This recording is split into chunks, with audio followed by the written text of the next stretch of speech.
मैं हूं ऋचा शर्मा और आप देख रहे हैं SR न्यूज़ गुजरात। बनाव कौन से आरोपी मृतक कौन से शू कारण હતું હત્યાનું?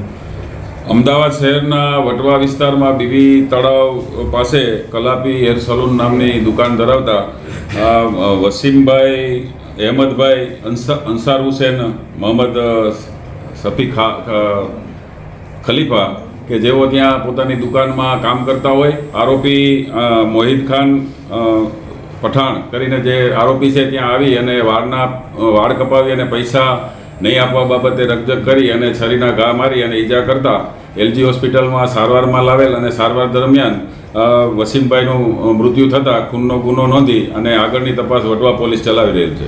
કેટલા ઘા છરીના મારવામાં આવ્યા હતા અને શું તકરાર થઈ હતી?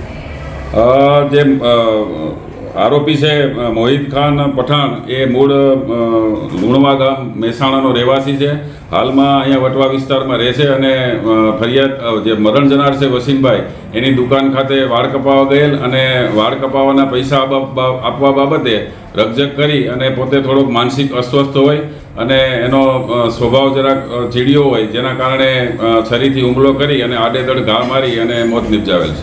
છરી સાથે લઈને જ આવ્યો હતો કે સ્પેશિયલ લેવા કે જમણો કર્યા પછી? એ જ્યારે વાળ કપાવવા બાબતે રકઝક થયેલી અને પૈસા આપવા બાબતે રકઝક થયેલી, ત્યારબાદ જઈ અને ફરીથી આવી અને છરીથી ઈજા કરી અને મોત નિપજાવેલ છે. આરોપીનું બેકગ્રાઉન્ડ શું છે? અગાઉ બી આ પ્રકારની ધમકી આપી ચૂક્યો છે, એના પરિવારનું શું બેકગ્રાઉન્ડ છે?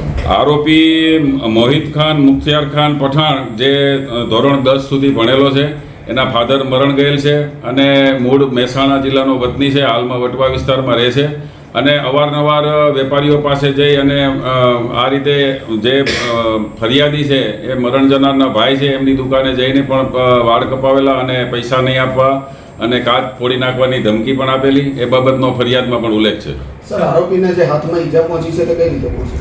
આરોપી દ્વારા જ્યારે હુમલો કરવામાં આવ્યો ત્યારે બચાવ કરવા, જ્યારે વસીમભાઈ મારફતે બચાવ કરવા જતા એ આરોપીને ઈજા થયેલ હોવાનું પ્રાથમિક દ્રષ્ટિએ જણાવ્યું છે. કુલ નાના મોટા પ્રાથમિક દ્રષ્ટિએ કેટલા ઘા છે? આશરે 10 જેટલા ઘા છે અને એમાં અમુક માઇનોર ઘા છે. બાકી જીવલેણ ઈજાઓ 5-6 જીવલેણ ઈજાઓને લીધે વસીમભાઈનું મૃત્યુ થયેલ છે. हाय नमस्कार, मैं हूं अली असगर और आप देख रहे हैं SR news Gujarat. Please like, subscribe and share करो।